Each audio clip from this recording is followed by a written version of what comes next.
სალამი ინტერნეტ საზოგადოება. მინდა გავაგზავნო ფოტოგრაფიის სერია, თუმცა მინდა გავუწყოთ, რომ ჩვენ არ ვწყვეტ საქართველოს ისტორიის თხრობას და სხვა საგანმანათლებლო პროექტებს, რომელიც მაქვს დაგეგმილი. მას ძალიან მალე განვაახლებ და სიახლეებს ძალიან მალე შეიტყობთ.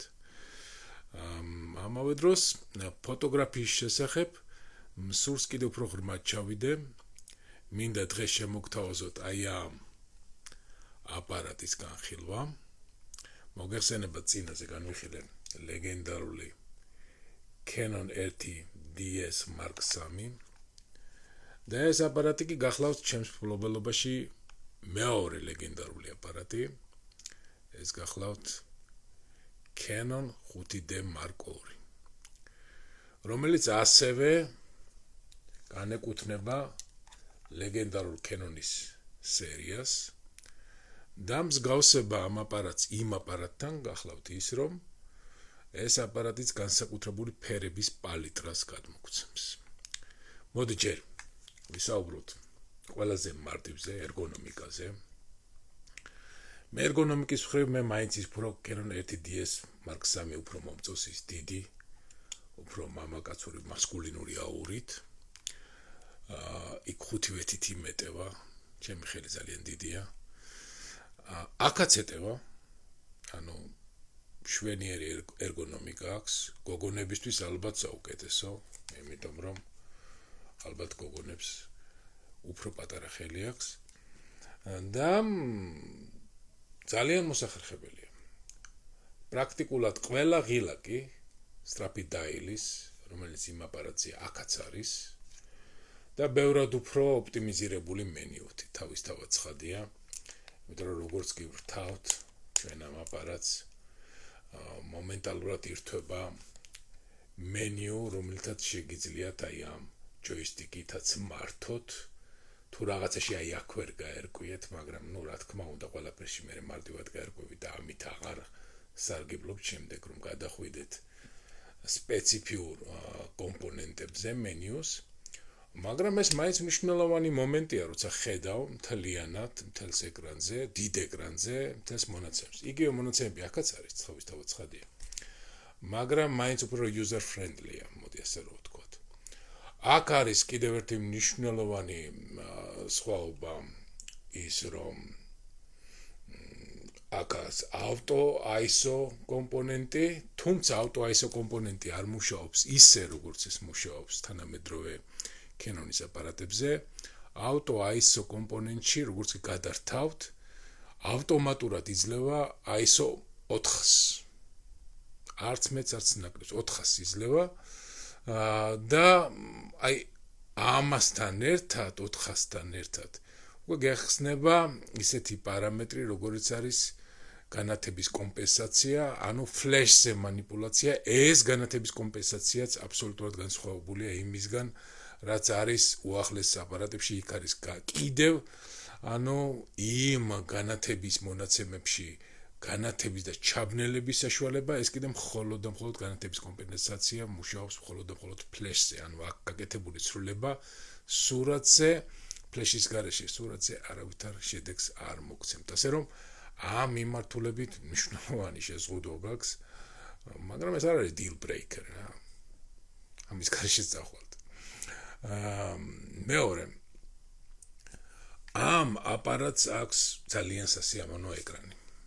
მიუხედავად იმისა, რომ ეს ეკრანი თანამედროვე აპარატის ეკრანებთან შედარებით არის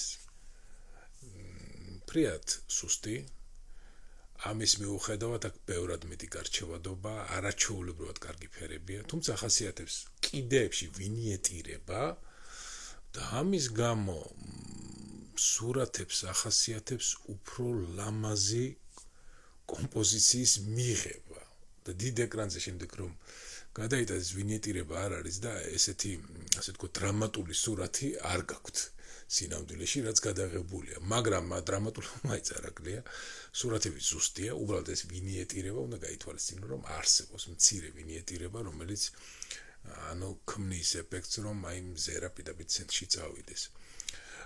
ასე რომ ეკრანი ძალიან სანდოა, განსხვავებით Canon 1DS Mark III-ისგან, სადაც ნუ ეკრანი მარტო სიბნელეში თუ დაინახავთ რა გადაიღეთ და პლუს მე როგორც აღნიშნე ეკრანი მარტო იმისთვის თუ გამოგადგებათ რომ შეამოწმოთ თქვენი სურათი არის თუ არა ფოკუსში რომ გაადიდოთ თვალზე და აქ ბევრად უფრო სუფთად ჩანს აქაც იგივე კომპონენტით უნდა შეამოწმოთ სინამდვილეში არის თუ არა სურათი ზუსტად გადაღებული და ეს საერთოდ ყველა აპარატზე ასეა იმიტომ რომ პატარა ეკრანზე ყველაფერი ლამაზად ჩანს უნდა გაადიდოთ მიიტანოთ თვალთან იდეალურად არის თვალი კრისტალურად სუფთა ესე იგი სურათი კარგია გამოგივიდეთ ახლა კი სხვა ტექნიკური კომპონენტები ფოკუსირება ამ აპარატის ფოკუსირება არის ბევრად უფრო სუსტი Canon 1DS Mark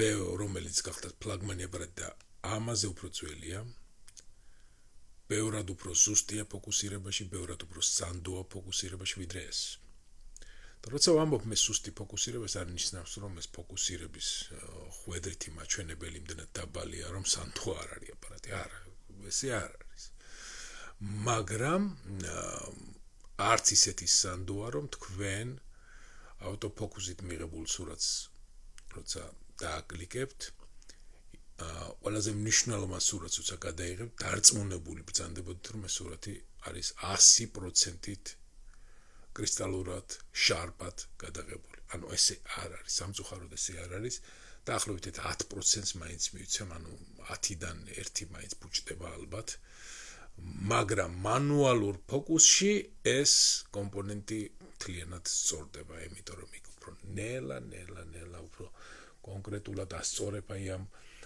ფოკუს ანუ ბიპს პირველივე ბიპზე არ უნდა გადაიღოთ უნდა დაელოდოთ ბოლომდე ბიპის სიგნალის დასტაბილურებას ან არა და ბიპი თუ გამორთული გაქვთ უბრალოდ დაელოდეთ მენიუს შიგნით არსებულ პატარა წერტილის დასტაბილურებას და ამ დასტაბილურების შემდეგ თქვენ შეგიძლიათ გადაიღოთ და ეს სურათი იქნება 100% ზუსტი არ აქვს მნიშვნელობა კონკრეტულ რა ასე თქვათ ფოკუსირების წერტილზე გაქვთ აღებული არის 9 ფოკუსირების წერტილი აი მინდა გაჩვენოთ 9 ფოკუსირების წერტილი აქედან ყველაზე ზუსტი არის რა თქმა უნდა შუაში აი ზორედის სერვო მოუჩი მორბენალი და ასე შემდეგ ყველაზე კარგია მაინც რომ შუაში გადაიღოთ რომ ბევრად მაღალი იყოს პროცენტული მაჩვენებელი რომ დანამდვილებით გადაიღეთ და მაღალი ნამდვილად მაღალია სხვა წერტილებშიც ასევე მაღალია მაგრამ მაინც დომილების შანსი როგორც აღნიშნე არის და დანარჩენ წერტილებში იდეალურად კრისტალურად სუფთა სურათის მისაღებად აი სწორედ ეს მანუალური ფოკუსით უფრო მეტი სურათის აგების მეთოდოლოგიას უნდა მიყვეთ არის კიდევ ერთი მეთოდი ეს მეთოდი არის ცენტრიდან დაფოკუსება და შემდეგ გადატანა უკვე რეფოკუსირება თუ თქვენ არ გინდათ რომ ყველა სურათი იდეალურად აი შუაში იყოს ახლა თქვენ რასაც ხედავთ ეს რომ ცენტრალურ ფოკუსით რო გადავიღოთ ხო მაშინ ძალიან დიდი სივრცე იქნება ჩემს თავს ზემოთ ხო ამიტომ არის ესეთი ილეთი რომ გადაიღო მაგალითად ცენტრალურ ფოკუსით არაუშვა ანუ back autofocus ხილახს ხელი აწიო მაღლა და შემდეგ გადაიღო ეს კომპონენტი ძალიან კარგად მუშაობს მაგრამ მაინც არ ვიტყოდი რომ ეს არის ყველაზე სანდო ილეთი თუმცა სწრაფია აი რაც არის ყველაზე კარგი ალბათ კარგი იქნება ქორწილებში ალბათ კარგი იქნება ისეთ მომენტებში სადაც არ აქვს არავითარი რაღაცა კომპოზიციის აგების დრო იმიტომ რომ წამებში იცვლება საერთოდ სოციალური მოვლენები და რომელიც უნდა ასახო აქ ამ შემთხვევაში აი სწორედ ეს რეკომპოზიციის ეს ილეთი ბევრად უფრო ანუ კარგ შედეგს მოგცემ ჩართული აქვს ავტოფოკუსი ცხადია ამ შემთხვევაში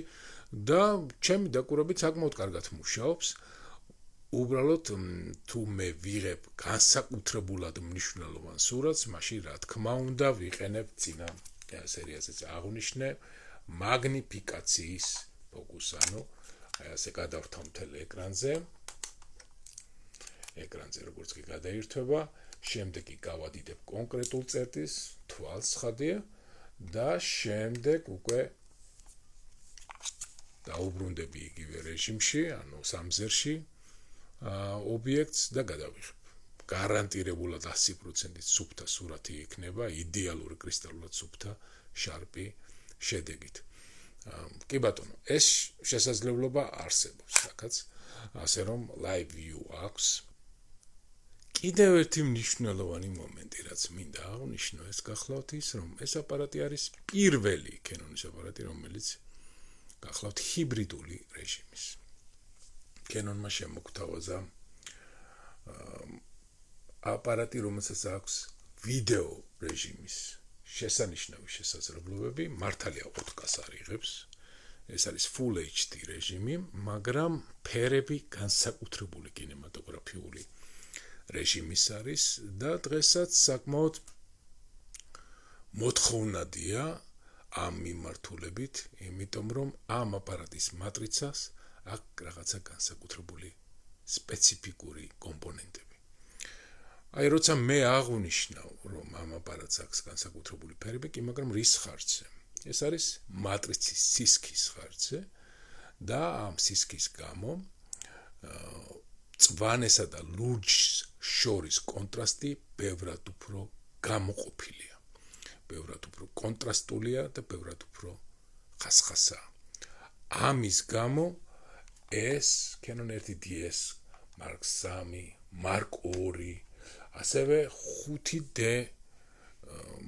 ანუ პირველი კლასიკური აპარატი მიიჩნევა ფერების საუკეთესო აპარატებად, მაგრამ აქ სერიოზული კომპრომისია. სწორედ აქ არის ყველაზე მთავარი რამ. შემდეგ მატრიცა დაათხელეს და ამითი აუწიეს ISO-ს. სწორედ ამით მიიღეს შემდეგ უკვე ISO პარამეტრები უკვე 10,000-ში და უკვე უახლესი აპარატები 100,000-შიც კი არის. ანუ შეიცვალა მთლიანად მატრიცის სტრუქტურა და ცხადია, აქაც უკვე გვაქვს გარკვეული კომპრომისი უკვე ამ მიმართულებით, უფრო მეტად გაციფრულებულია, თუმცა უახლესი აპარატები, აი საინს მეცნიერება Canon-ის იმდენად მაინც ზუსტია, რომ აი ეს უპირატესობა, რომელიც ძველ აპარატებს აქვს, ახლა ისეთი მნიშვნელოვანი და გარდამტეხი ნამდვილად არ არის, აი სერიოზულად არც იგრძნობა თავისთავად ცხადია ეს მნიშვნელოვანი კონტრასტული მომენტი. უფრო შეიძლება ითქვას, რომ რახან ძველია, ბევრად უფრო იაფია, რაღაცა უფრო პრემიალურ ფერებს მაინც მიიღებდა. ეს პრემიალური ფერები თავისთავად ცხადია არის უახლეს აპარატებშიც, მაგრამ უახლესი აპარატები განსაკუთრებით ანუ მაღალ საფასო სეგმენტურ კატეგორიაშია. ანუ ამისი ფერები შეიძლება ითქვას ალბათ უგებს უფრო Canon-ის საშუალო სეგმენტიან კატეგორიას. მე ასე ვივარაუდებ, შეგვიძლია არ დამეთანხმოთ, მაგრამ ჩემი ინტუიცია ასეთია. ხო, ამის გამო ანუ ვიდეო კომპონენტში ძალიან ძლიერია და ბევრი იყენებს მას დღესაც, აი რაღაცა ფილმური სტილის რაღაცა ფერები რომ მიიღოს. სურათებიც ესეთია, თან შეიძლება ასე ითქვას, სურათები რაღაცა განსაკუთრებული ფერების არის. აქვს რაღაცა ალუბლისებრი ფერები, თუ კი ბუნებაში იღებ და მისცემთ აი ამ მატრიცის პოტენციალს, სრულ საშუალებას, რომ მანის გამოიყენოს და არ იქნებით რაღაცა ისეთ ფერებში, სადაც ეს თალხი ფერებია და არსებითად არ გვაქვს ეს ღრმა ფერების კომპოზიცია. ანუ გარკვეულ კომპონენტებში მნიშვნელოვნად სერიოზულ უპირატესობას იღებთ ამ აპარატით, როცა მუშაობთ. რაც შეეხება დაცვას შესანიშნავი აქვს. არის აგებული ტანკივით. აბსოლუტურად არაფერი არ უჭირს, არც წვიმაში, არც თოვლში, სადაც გინდა იქ წაიღე, რაც გინდა ის გადაატანინე. ქახნული ასე თქვათ რეკომენდაციით უწერია 150-დან 200,000-მდე შატერის რაოდენობა, მაგრამ ეს აპარატები მილიონამდე ადის. თავარია გამოყენება და ძირითადად მაინც ფოტოგრაფიაში მუშაობა, რომ ეს მატრიცა განსაკუთრებულად არ დავტვირთოთ. ეს აპარატი არის არაჩვეულებრივი, ხმა იდეალური აქვს, რკინისებური ხმა აქვს. ხელში ძალიან კარგად იგრძნობა. ცხადია დიდია უახლეს აპარატებთან შედარებით, მაგრამ როცა მივეჩვიე Canon 1DS Mark III-ს, ეს ჩემთვის არის პატარა აპარატი, რომელიც პატარა ჩანთაში ეტევა პატარა ჩანთაში, ასე რომ დამაქვს ხოლმე. გაუმიყენებია როგორც პორტრეტებზე, გაუმიყენებია ნივთის გადასაღებად, პეიზაჟებში არაჩვეულებრივია და სტრით ფოტოგრაფიაშიც ყველაზე მაგარ სურათებს იღებ, მაგრამ ცხადია სერიოზული ნაკლი აქვს, რომ ფლიპ ეკრანი არა აქვს, და მიიდოთ თვალთან და სტრით ფოტოგრაფიაში ცოტა შეზღუდული ხარ და ძირითადად უფრო ფაქტურებს თუ გადაიღებ და შენობებს, არქიტექტურას, ასეთი ტიპის სურათებს. ფლეშთან არაჩვეულებრივად მუშაობს, მაგრამ Canon 1DS Mark III-ისგან განსხვავებით. 1/200 არის შეზღუდვა, 250-მდე არ ადის და არსებითად სულ ეს არის. ძალიან მაგარი აპარატია. შეიძლება ამ აპარატის კარგ მდგომარეობაში თუ არის შესყიდვა დაახლოებით 1200-1300 ლარის ფარგლებში, თუ ძალიან კარგ მდგომარეობაში და ეს აპარატი მივიღე ძალიან კარგ მდგომარეობაში, მართალია ეს არ აქვს. ქონდა, მაგრამ შვილს ვათხოვე და დაკარგა, გამოვიწერე სულ ახალი Canon-ის მეორადი, რომ არ დავარღვიო აპარატის კლასიკური ფორმა და სხვა მხრივ ისეთია როგორიც იყო, როცა ეს აპარატი პირველად აღმოჩნდა ვიტრინაში. და აი ეს ხმა, ეს კაცური კნოპკები, ეს არაჩვეულებრივი ჯოისტიკი, აქეთკენ იდეალურად responsive ხმები, აი ეს როგორ შეიძლება არ გიყვარდეს, აი როგორ შეიძლება ეს არ გიყვარდეს. ხანდახან იმით ვერთობი უბრალოდ, რომ მილიონჯერ შესწავლილ მენიუში კიდევ ერთხელ რაღაცებს ვეცებ. ისეთი სასიამოვნოა. ხო. ასე რომ მეგობრებო, ძალიან კარგი საშუალებაა, რომ დაიწყოთ ნამდვილი ინსტრუმენტით ფოტოგრაფიის შესწავლა და ხელმისაწვდომი, შესაძლებელი, ნამდვილად ფუნქციონალური და ძლიერი ნამდვილი კინემატოგრაფიული აპარატი და შემდეგ დაეწიოთ უკვე უახლესი ტექნიკის მიღწევებს. მადლობა ყურადღებისთვის. მომავალ შეხვედრამდე.